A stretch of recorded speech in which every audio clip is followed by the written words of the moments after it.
Hi, welcome to River Tea, or welcome back if you have been here before. I am Longhair Linda, and I'm going to be recapping Season 1, Episode 3 of Love and Marriage DC.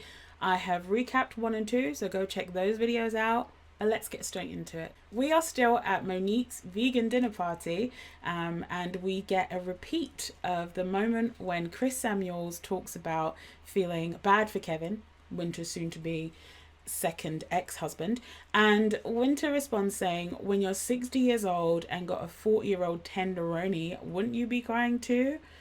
And I thought, Winter looks amazing for 40. Not that 40's old, but she looks great. I think, yeah, love that. I'd be showing off too.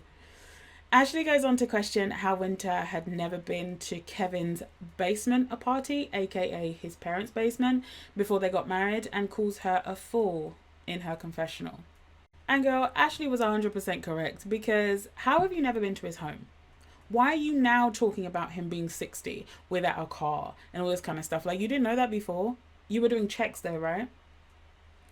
I'm as confused as Ashley, to be honest, because what? Ashley says Winter had all the red flags right there and said, I don't care. I don't care. I'm blind. I'm blind. And Winter says in her confessional that it's not Ashley's business and that she charges a fee for intimate details if we want to pay by play. I go, why'd you bring it up? Like, why did you still do the show knowing that you had separated before filming started? Like, your fee has been paid in the form of a check for appearing on this show, no?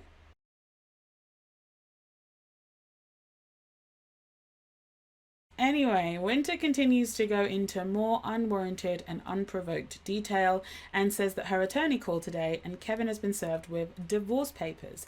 Jamie wants everyone to clap it up for divorce papers. Shady.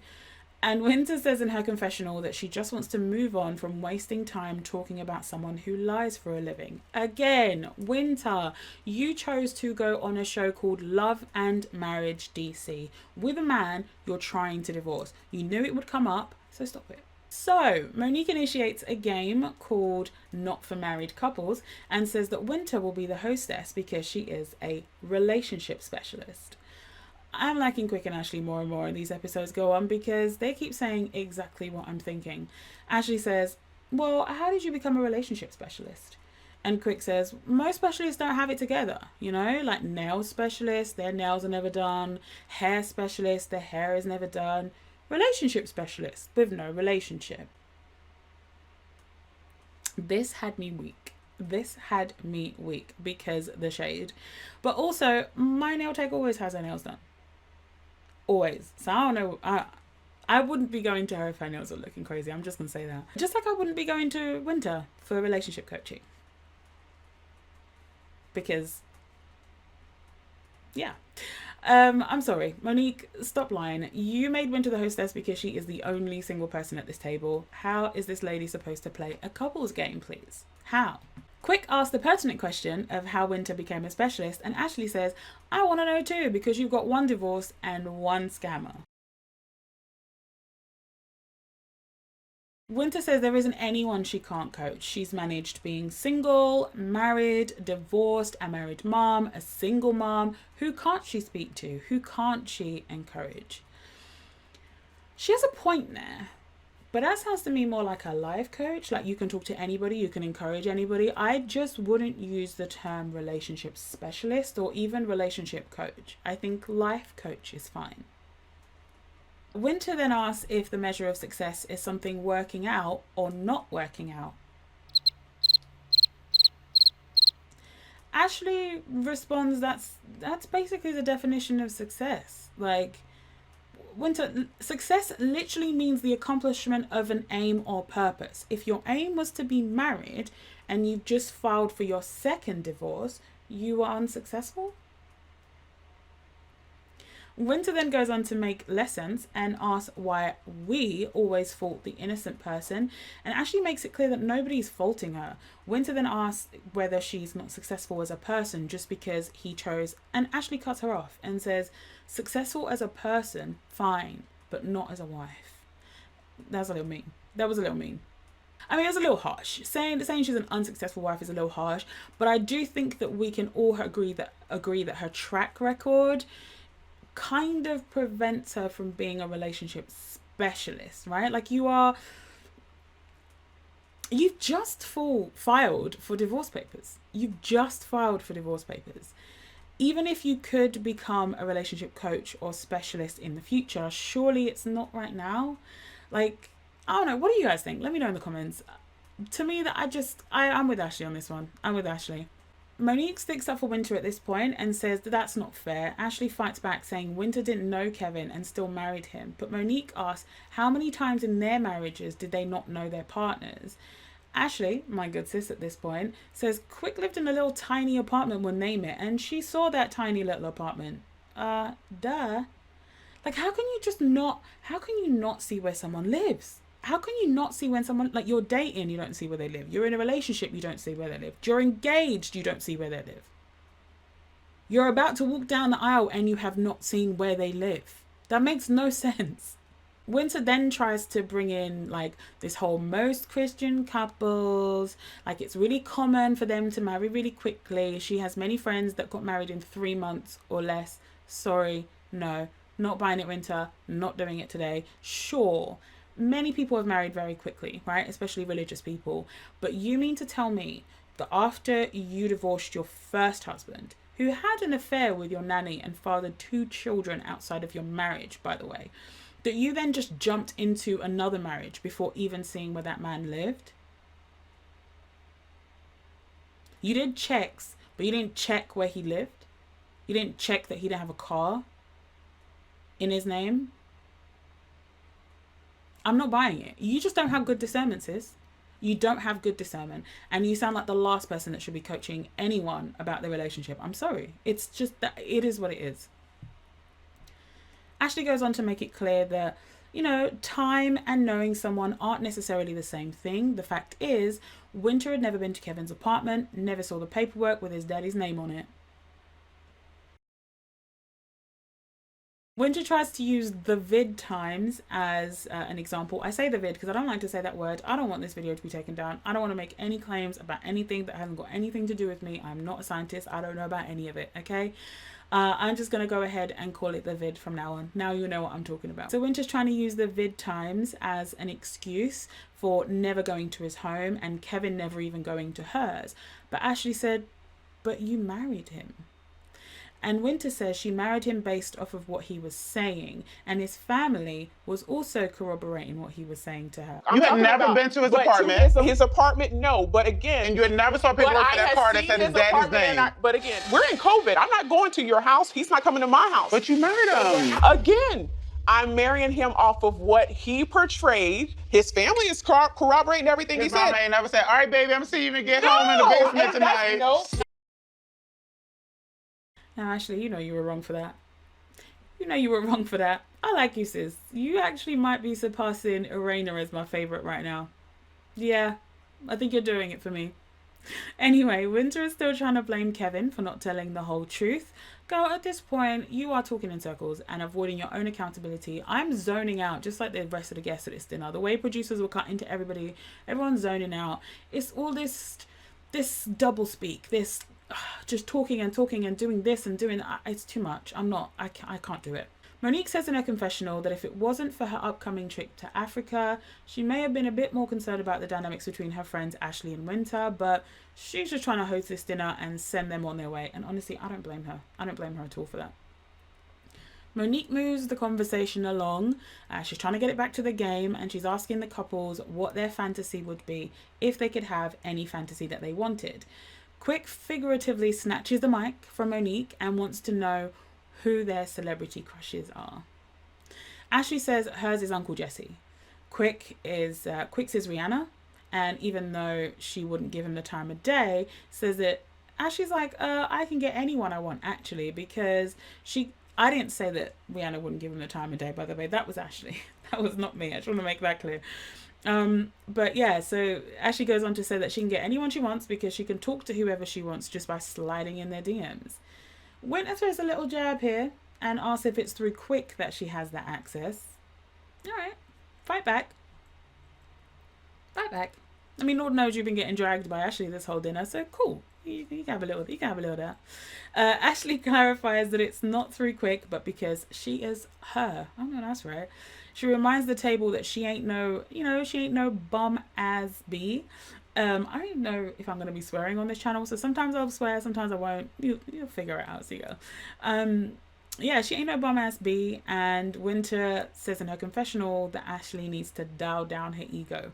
Now, before this episode, and maybe even episode 2, if it was still episode 1, I would be agreeing with Winter, but I kind of like it now. I like it. I like that she's just like, I'm me. Energy. We love to see it.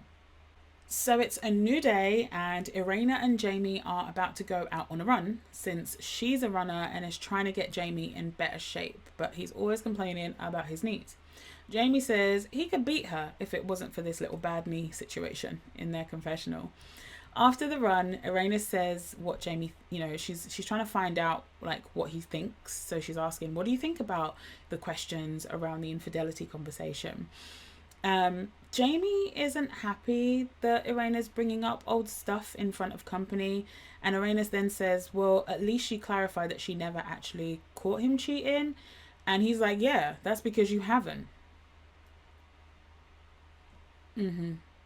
Jamie thinks Irena should have amnesia and not recall whenever the couples ask about their past issues, and Irena tells him to keep the ladies off him and they'll have no problems.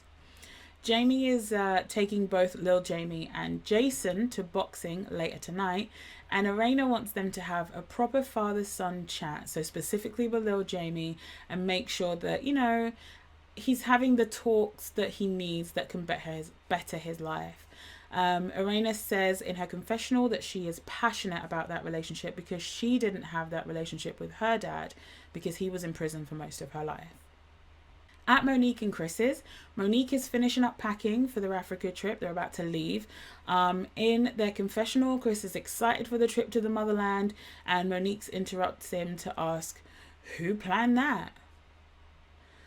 Anyway, the trip has taken about 6 months to plan, and it is important to Monique for the family to experience something super amazing. Monique wants to feel the connection there and in her marriage, and Chris wants to break in a new continent. Okay, Chris. It turns out that they never actually spoke about Chris telling Monique to hush during the vegan dinner until right now, when Monique brings it up. Great. In front of the kids.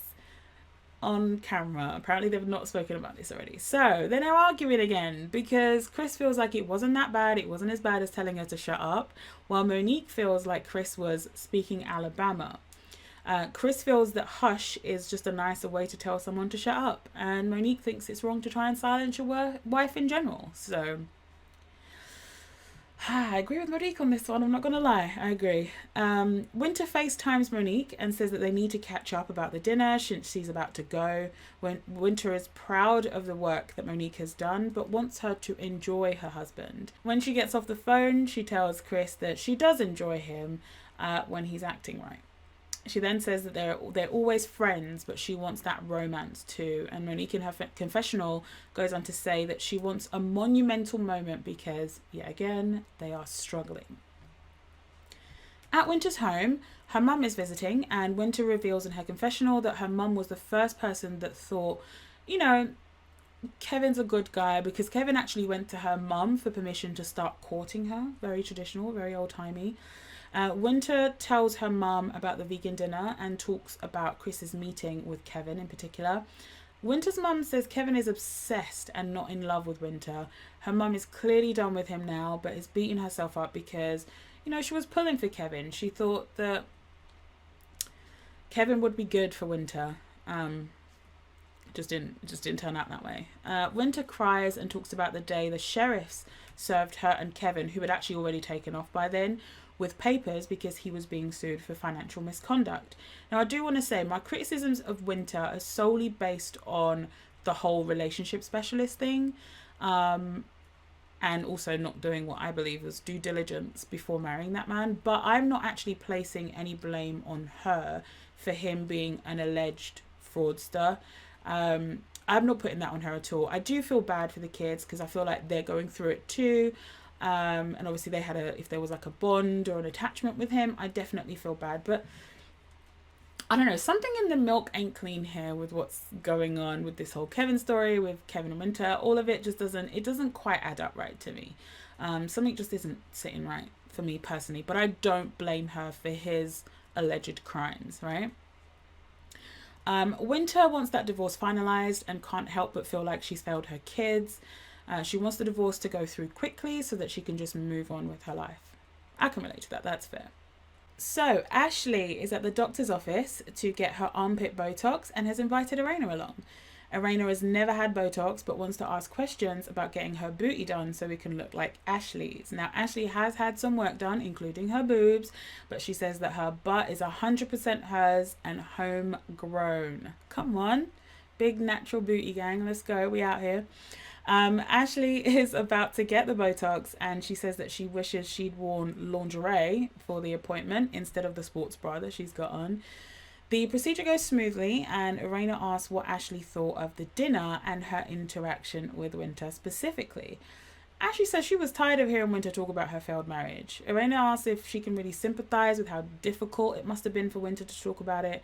And Ashley says in her confessional that you can't be out here telling everybody your story and not expect people to have opinions about the story that you keep telling them. 100% right. You opened the door, Winter. You did that. You told people all about your life. You spilled your own tea. You have to expect that people will have questions and feedback. That's life. Ashley and Irena then list off the things that Winter, in my opinion, chose to miss. Didn't see Kevin's home because of the vid, but married him during the vid. Didn't know he didn't have a car. Didn't know he lived in his mama's basement. Ashley just wants Winter to admit that she got. Kevin played her and stop acting like you don't know how this happened to you. Irena says it was heated at the dinner, much to Ashley's surprise, and that Winter felt attacked.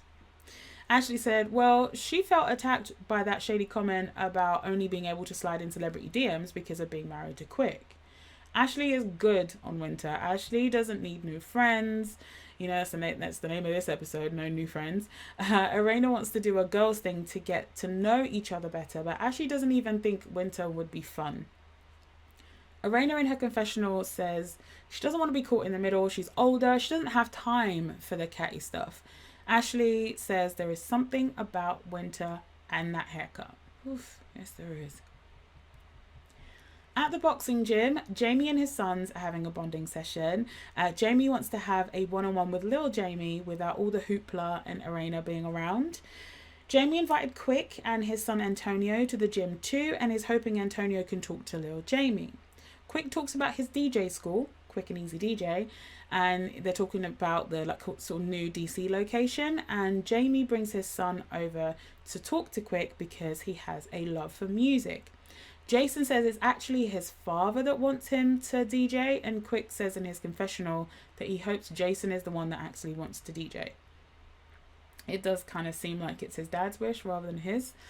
Next up is Lil Jamie. Jamie is trying to get Quick to do the father-son moments at his boxing session in this place, apparently.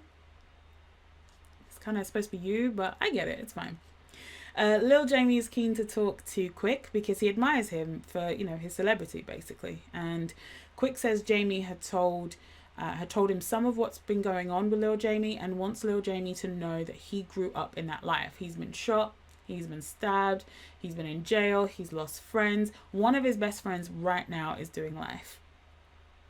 Quick wants Lil Jamie to know that his father loves him and is trying to advise Lil Jamie to stay away from the streets. Quick didn't have his parents when he was young, and Lil Jamie says, the friends that he had that were in the streets also didn't really have parents to turn to, similar to Quick. Quick wants Lil Jamie to cherish the fact that he has a father that loves him, and Jamie comes over to them and tells Lil Jamie he is proud of the steps that he's been taking, which was lovely. Very nice. Winter has brought Ashley, Irena, and Tasha Lyons to... Is it Lyons or Lion? Tasha Lyon, I think. To brunch to get to know each other better while Monique is in Africa. She wants to see if there could be a friendship with the ladies, and Ashley has no idea why she's been invited. She is just there for the seafood. Relatable content. Winter says in her confessional that she's there to address the elephant in the room, Ashley. Shady. The ladies cheer, with their glasses of Prosecco or champagne or whatever, and Winter says it's to new friendships. Ashley says, friend is a big word. She thinks that they are new acquaintances. Irena and Winter want to know more, and Ashley clarifies that she wants sincere friends, that like her and is unsure of letting in a new person. Irena asks whether she wouldn't be able to go out with Winter, and Ashley says she can go out with anybody. Winter jumps in and says she was just toasting to new friendships. She wasn't expecting them to be like best friends. The hope is to get to friendship eventually. Now, Ashley says in her confessional that she has a lot of people she thought were her friends in the past. It takes time, trust, and experiences. Whew, that's real. That's really real. You can't just be out here calling anyone your friend. You can't. You're really not a real friend. It's, acquaintances is about right. The ladies recap the dinner at the table, and Ashley says that she was bored about all of this, Kevin talk. Winter, in her confessional, says they're the ones that brought it up, not her. That's not true. Irena points out the shade that Quick brought up, but Ashley says it was just a joke. That whole nail specialist doesn't have their nails done, hair specialist doesn't have their hair done, all that kind of stuff. Ashley says she feels terrible for Winter with her first marriage, but when it comes to Kevin, she was just pointing out how a lot of stuff didn't really make sense. I feel like you're coming in on the outside making a judgment about... It's not a judgment, it's an opinion about something you keep talking about. It's a judgment. Ashley wants Winter to take accountability for marrying a man that she didn't know, but Winter feels judged by her. Now, I can understand how she can feel that. I do. I understand how you can feel judged when somebody has questions like that or comments like that. But again, if you want to keep talking about your life, expect opinions. Not everyone is going to feel sorry for you and ask 0 follow-up questions. It just doesn't work like that. If you're insisting on saying things that don't make sense, people are going to look at you funny. They are. They're going to have questions. Winter then asks if Ashley considers Irena a friend, and Ashley says, we're getting there. Irena's like, oh, okay. Ashley goes on to say, Irena hasn't even been to her house yet, and she could be living in a basement apartment. I'm here for shady Ashley. I'm sorry. I find it so funny. I find it so funny when she has little jabs like that. Especially because she ain't friends with Winter, so it don't matter. It's not like she's being a shady friend to her. She was being a bit shady to Irena at the beginning of the episode, episode 1, but yeah, anyway. Irena says that, they've known each other for a while, but her and Ashley don't really know each other very well, and in fact are just getting to know each other currently. Winter says whether you're getting to know someone or not, it's common courtesy to not be so harsh out the gate when someone is telling you about something that they're going through. Tasha, I think, just on a quick point, I think her and her husband Neil, I think they're more of like a friends of. We only ever see them in group settings. We haven't seen anything in their homes or anything like that. So I think they just kind of pop in as friends of the show. Anyway, Tasha adds that it wasn't so much what Ashley said, but her tone at the vegan dinner that she was taken aback by personally. In her confessional, Ashley asks, why is Tasha there? I don't mean to be rude, but I honestly was thinking the same thing. I was thinking the exact same thing. Winter goes on to say that she's not afraid of opinions, but feels like Ashley is aggressive. Now, in her confessional, Ashley creates the hashtag aggressive Ashley and just laughs it off. She says, a lot of people hate when you're straightforward with them. You're supposed to just nod along to them telling their stories and agree. But she's not a team player. Ashley does apologise though at the table. She does apologise if she came across aggressive, but does not apologise for having an opinion. Winter presses the whole aggressive thing, and Ashley says she's not apologising again. And that was the end of episode 3. So, ratings. I gave this one a 7 out of 10. I want to hear what you guys gave this one. I thought the dinner was good. There were some nice scenes, but the initial dinner, the vegan dinner, I think some of the arguments were a little bit repetitive for me. So I was just like, I checked out after a while. They were kind of going around in circles for me. I'm very much team Ashley on this whole winter thing. And I don't know how I feel about Irena's tiny little stirs in this episode. It kind of felt like she was instructed by the producers to bring a little drama, and to bring up certain things, but you know, fine. That's reality TV. You expect that. I don't know why Tasha is there, honestly. I mean, she's pretty. I just don't. I don't know what she's bringing to the show right now. But you know, it's only episode 3. Maybe I'll find out later. The boxing gym scene was a really, really nice moment. I'm glad we got that moment where Jamie tells little Jamie that he's proud of him, especially because it kind of felt like he shirked his responsibility in the whole father-son bonding session too quick. Though, I guess I can see how bringing, you know, a role model, somebody else who's, you know, admired by your kids, I can see the benefits of bringing them along and to speak to your kids too, because then it's not the same person, it's not the parents constantly saying the same thing, because as kids you're not listening to what your parents say all the time, right? So maybe it was a great parenting move there, and I just missed it. It's probably genius to have Quick there. I like little Jamie. He comes across as younger than his 25 years though, I think. I'm just wishing him well on changing his life up. I wish that, you know, I wish him good fortune. I hope he does well. Monique and Chris, I'm going to leave them alone. They're in Africa now, having a ball. You know, there was some footage that was added in from Monique's camera, from Monique's phone, by the producers in this episode. So I'm not gonna talk about them too much. I'm gonna move that along. We'll just wait and see. And Ashley, shady Ashley, aggressive Ashley. I was not sure how I was going to feel about you in episode 1, but let me tell you something. You are a good time. Ashley Silver is a good time. So yeah, solid 7 out of 10 episode for me. I want to hear your comments, your thoughts. Did you like this episode? What did you rate it? What did you wish you'd seen more of? All that good stuff. Put it in the comments. Like, share, subscribe, all the typical YouTube things.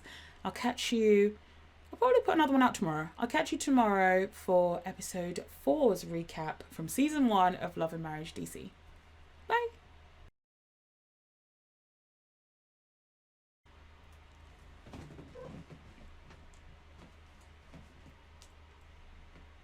All things about to fall apart. When she gets off the phone, she tells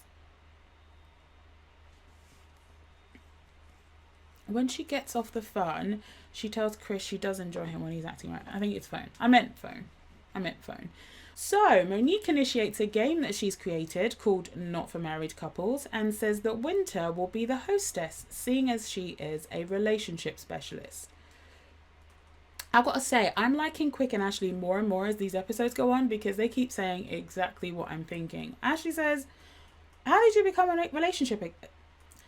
Ashley says, let me start that again. I'm liking Quick and Ashley more and more as these episodes go on, because they keep saying exactly what I'm thinking. Ashley says, how did you become a relation? Why can I not say that? So Monique initiates a game